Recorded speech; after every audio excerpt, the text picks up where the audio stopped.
Hi.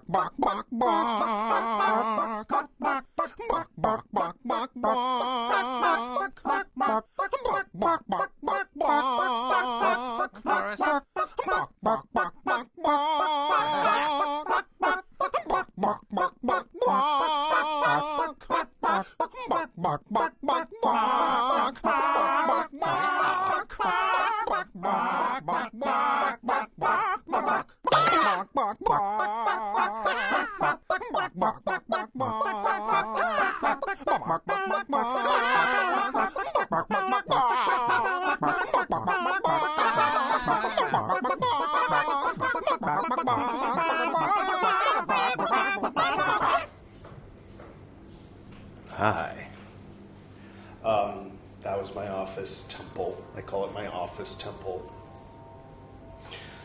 This is part 14, and if you'd like to start with part 1, you can click right there. Today, we're going with Tangerine Dream. Alright, something was destroyed, right? Yes. My magnifying glass is far away, so hopefully I won't need it. Only now, this is a quote, this is the Margin Schrank and Jung's talking. Only now did I gradually come to what the mandala really is. Formation. Transformation.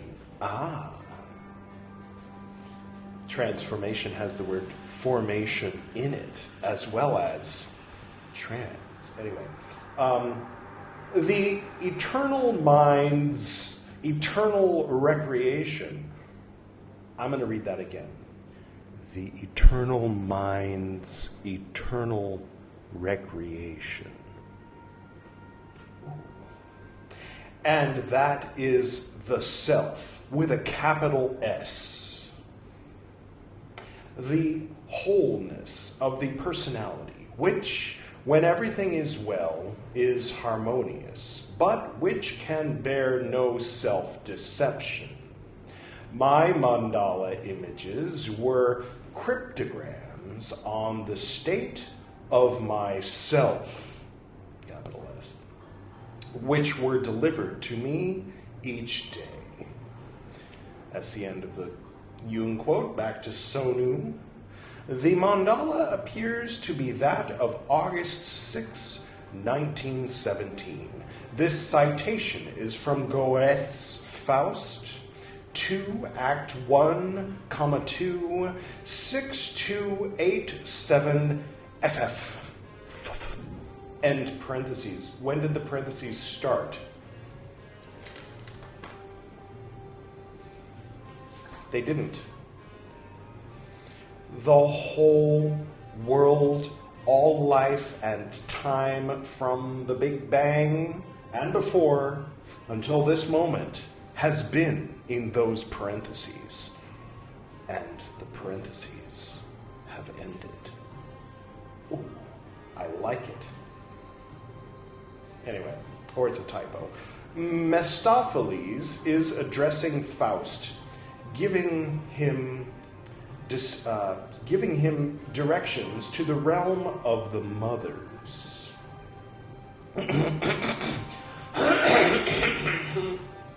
Mephistopheles, in all caps, a glowing tripod, will finally show you that you are in the deepest, most deepest ground. By its light, you will see the mothers.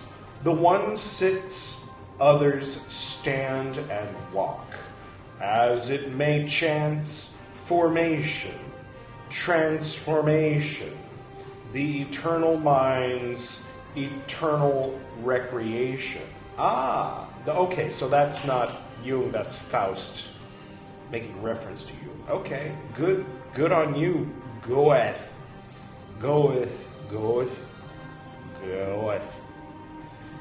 All right. Covered in images of all creatures, they do not see you, since they only see shades. then hold your heart, since the danger is great, and go straight to that tripod. Touch it with the key. Are you thinking of Mini-Me and his exchange in Goldmember? Because I am. Touch it with the key. Never mind. The letter to... So that's the end of the Goethe quote. The letter to which Jung referred has not come to light.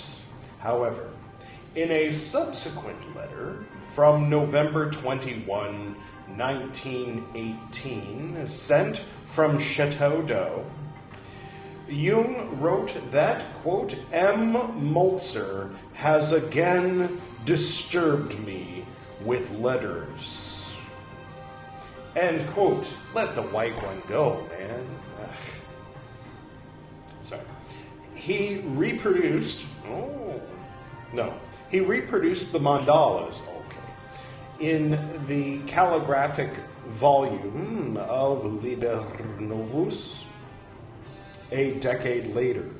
In 1929, he anonymously described this sequence in his, quote, commentary on The Secret of the Golden Flower.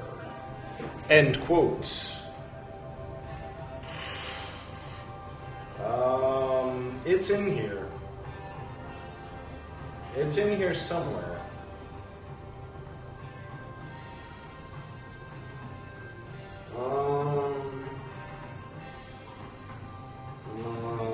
Yes. Ha-ha!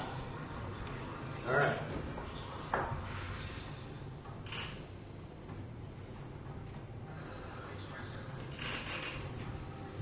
All right, where were we? Back to, this is from the commentary of The Secret of the Golden Flower. I have known a series of European mandala drawings in which something like a plant seed surrounded by membranes is shown floating in the water.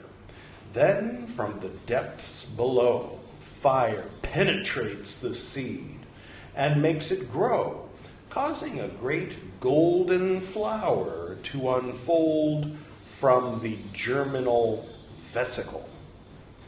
And, quote, the quotes never began. Everything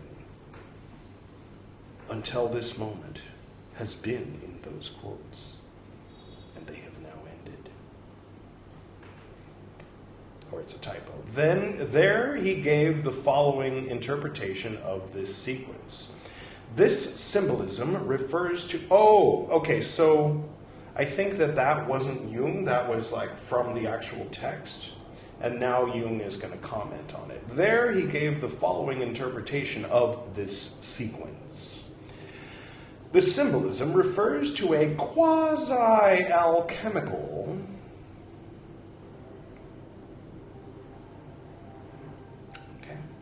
process of refining and ennobling. Darkness gives birth to light.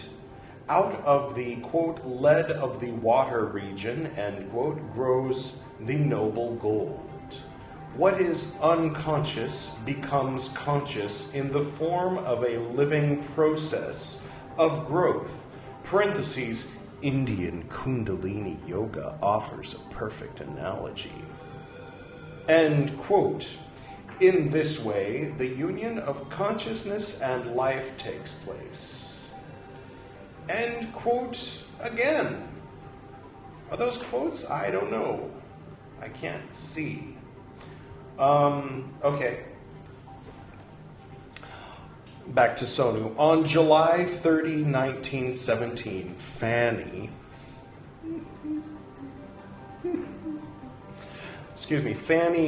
Bowditch. He has a wife, you know. Fanny Bowditch Katz. If your last name is Katz, just go with like Samantha Ann. not Fanny Bowditch. They're going to make fun of her in school. Anyway, on July 30, 1917, Fanny Bowditch Cats. Fanny, of course, is another word in the UK for something that is another word for cat. Bowditch, a ditch and a bow. You put the two images together. Never mind. Okay, I'm just going to keep reading. On July, sorry for the juvenileness. On July 30, 1917, Fanny Bowditch Cats,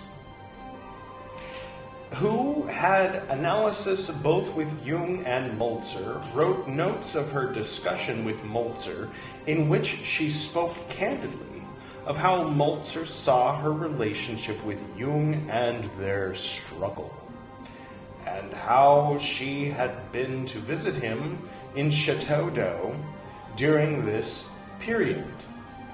Okay, so tiny font, margin change. I think this is Fanny Bowditch Cats talking now.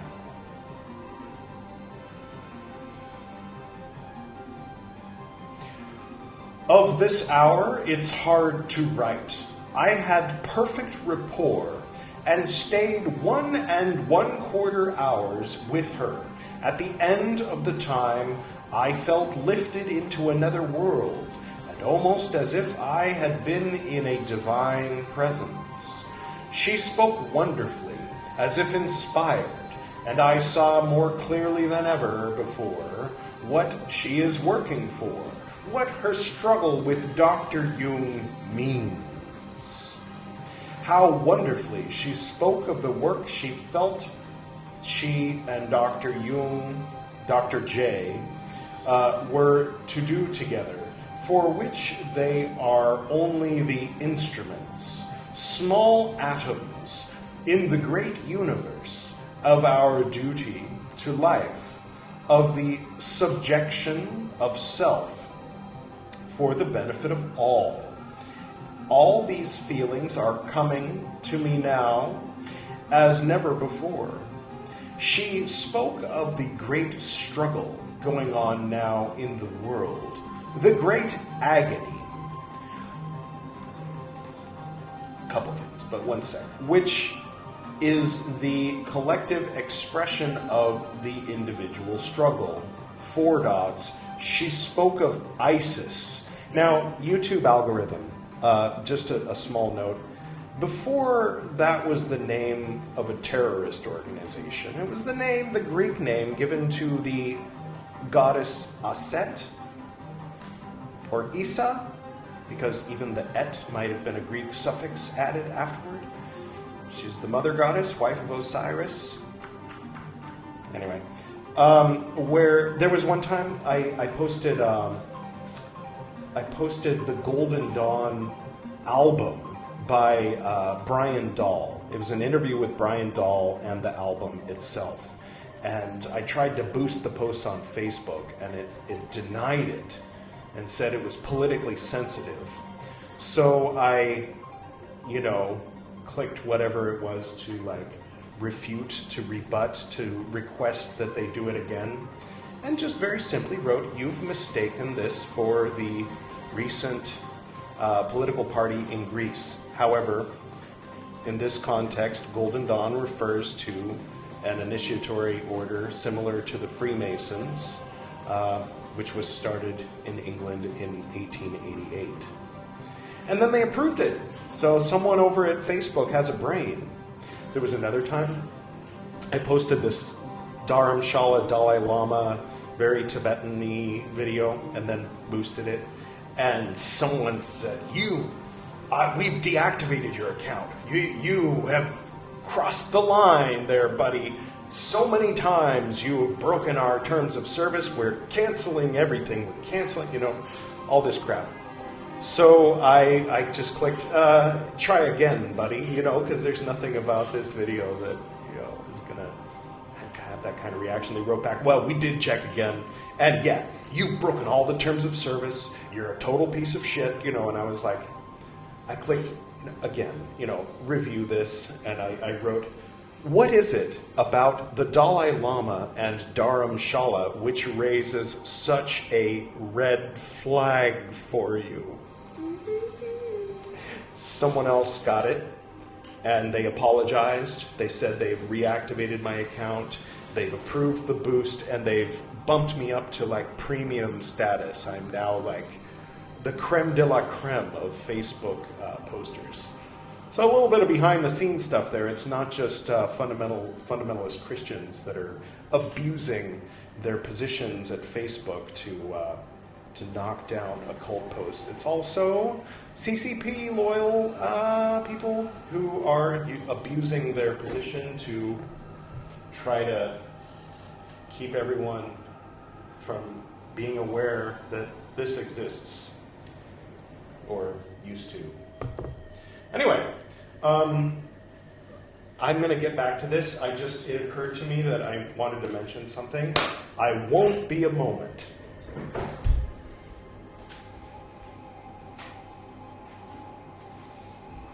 I wasn't a moment, was I? Was that a moment? I made a mistake yesterday when I said that the story that I wrote based on that dream that I had was called "And Then I Woke Up." "And Then I Woke Up" was something I wrote in 1990, and it was ridiculous. I mean, it was ridiculous. I was like 12. And it's there toward the very end, or at the very end, depending on when you order this.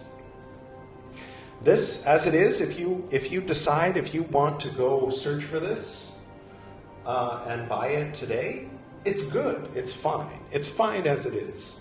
But in like a few months, and the thing is, this isn't available in Kindle. It's only available in paperback. It's like $30.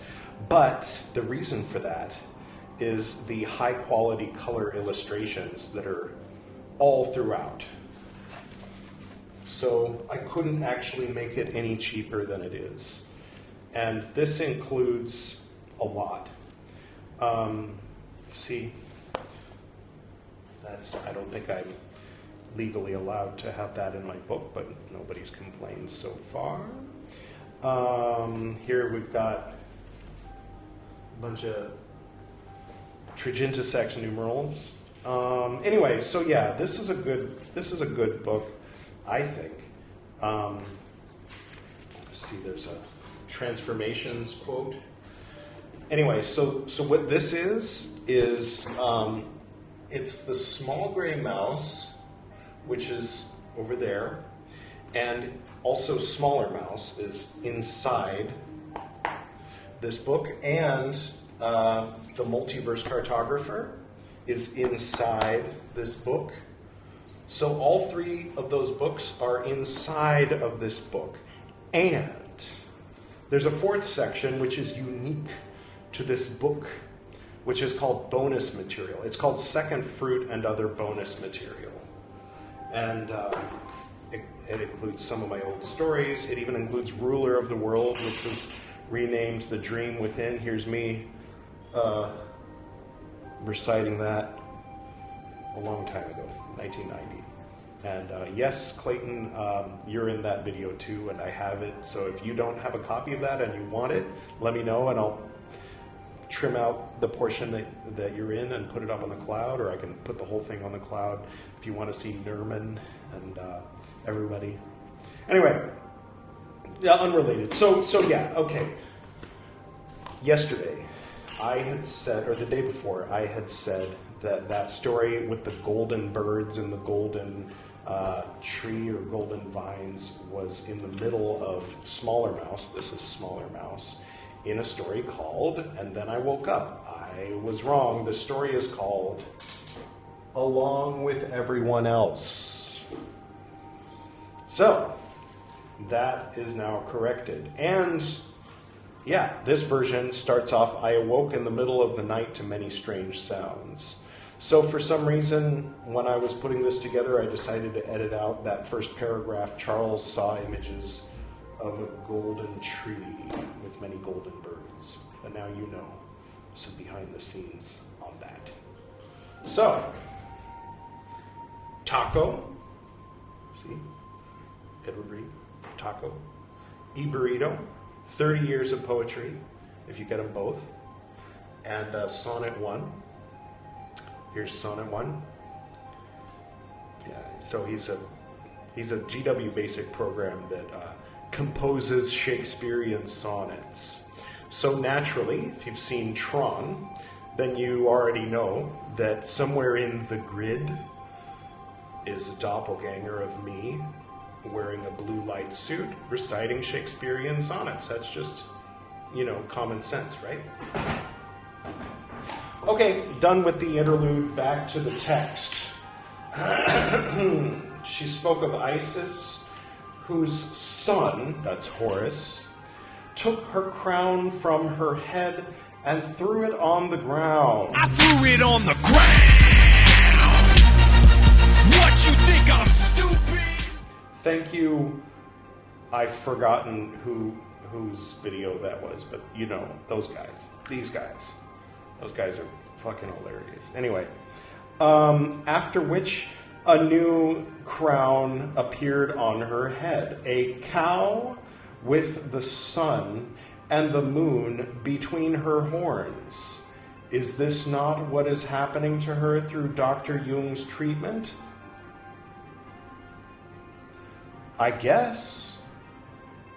I mean, I won't say that that's all horseshit.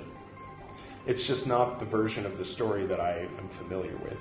And the goddess with the sun and the moon horns is Hathor,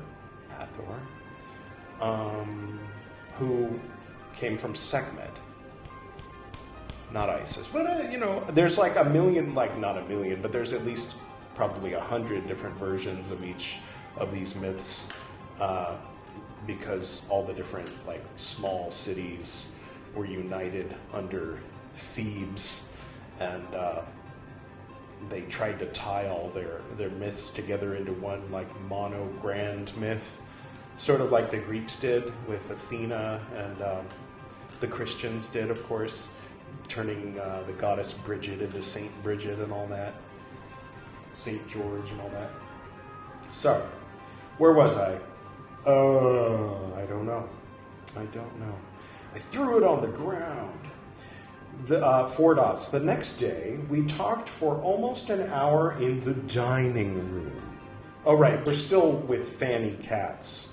Fanny Bowditch Cats, right. She, in her pink kimono, perched on the table. Perched. Molzer, this is M. Molzer. Perched in a pink kimono on the table. Yeah. I mean, it takes different strokes, right? Shall I ever forget it? I won't. She spoke of going to Chateau d'Eau to tell Dr. J of his injustice to her. On one side, he is so fine, and on the other, almost a charlatan playing to the gallery. His attitude toward their differences is the attitude of the intellectual man, the historical man. 4 dots. Man, they were so woke back in 1917, don't you think? Sorry. Then she said, and oh, how she said it, with that wonderful faraway look in her eyes, that she felt that somewhere way down deep there must be an affinity between her and me, and that it is meant that I should do for R what she is doing for Dr. J. Okay. 3 dots. She evidently feels that R, who's R, has a great value which I can bring out. And she spoke of her overcoming the personal in order to do this. She certainly has with Dr. Jung! Exclamation point. End quote, I guess. Now we're back to Sony. So that's the end of Fanny talking. Now Sony's talking. By early 1918, the difficult... Is this too loud? I'm just curious. I like this track. My dad and I used to listen to this when we were going four-wheeling up in the Angeles Crest Mountains. Good memories. I remember I fell asleep listening to it, and I had this weird, trippy, I don't know, dream, I guess, but it was it wasn't visual. I mean, there were visual elements, and I think because we were moving, so the feeling of moving and the music of this song combined, plus whatever trippy ass shit he was talking about that day, and I remember yes, it was like an alien thing, or he was always talking about other levels. He was into not multiverse, oh, there's a dimension where I have red hair, but other levels, where there are different types of beings, different type of universe, just different, not very grounded in any kind of scientific anything. Just other levels. You can go there. Never mind. So it was like that. By early 1918, the difficulties between Moltzer and Jung had intensified. On April 14, 1918, Jung wrote to Joseph, I assume, because he's Jung. So if he's not Carl Jung, then he's not Joseph, right? Joseph Lang, regarding a letter he had received from Moltzer in which she had accused him of trying to destroy her relationship with Lang in a, quote, thirst for revenge, end quote. Jung asked Lang to indicate to Moltzer that he had not analyzed Lang's relation to her and didn't know or care about it. He said that he had no desire for revenge and that Moltzer simply couldn't accept what he said. He told Lang that he regretted that someone as valuable as Moltzer had such idiotic fantasies and had been projecting rubbish onto him. He said he had broken off relations with her months ago, Moltzer. Jung told Lang, claimed that Jung had an unresolved transference to her. This indicated to Jung that she was paranoid. He said that she also maintained that he couldn't recognize her independence. Jung considered that the problem was that she had a, quote, deeply degrading, end quote, conception of human nature, and always imputed the basest motive. That was why he had drawn back from her. Despite everything, she still wanted his friendship. While Moltzer claimed that Jung was projecting onto her, Jung maintained that the opposite was the case. He had left her in peace, while she bombarded him with insults. That's it for today. Thank you for, making it all the way through the video. While I'm on the subject, do I have everything here? Here's one. Oh no. You see, they're mostly over there. Next time I record, because I don't want to waste your time going over there again. But one thing I can show you is down here. Why is it so difficult to get to? Yes. So you remember how I talked about, I always point to the Esoteric Nerd podcast. The full name of that is Very Honored, or VH, Frater BT's Esoteric Nerd podcast.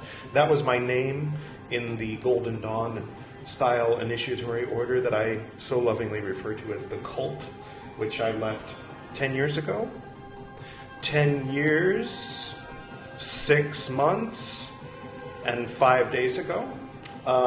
That was my name. I still use it when it comes to certain things.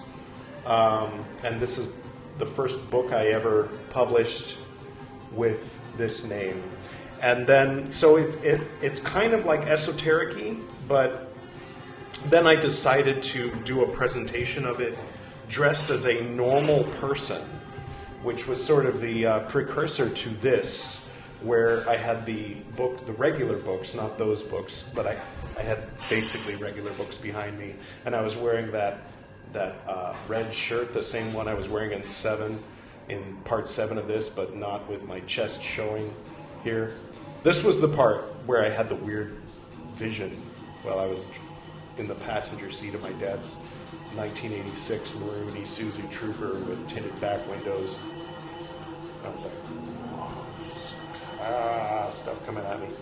Anyway, so I made that video dressed as a normal person and called Edward Reeb, author of the DNA alphabet, and I break down all the letters and how they're constructed and what the whole concept of it is, and that you can find that here.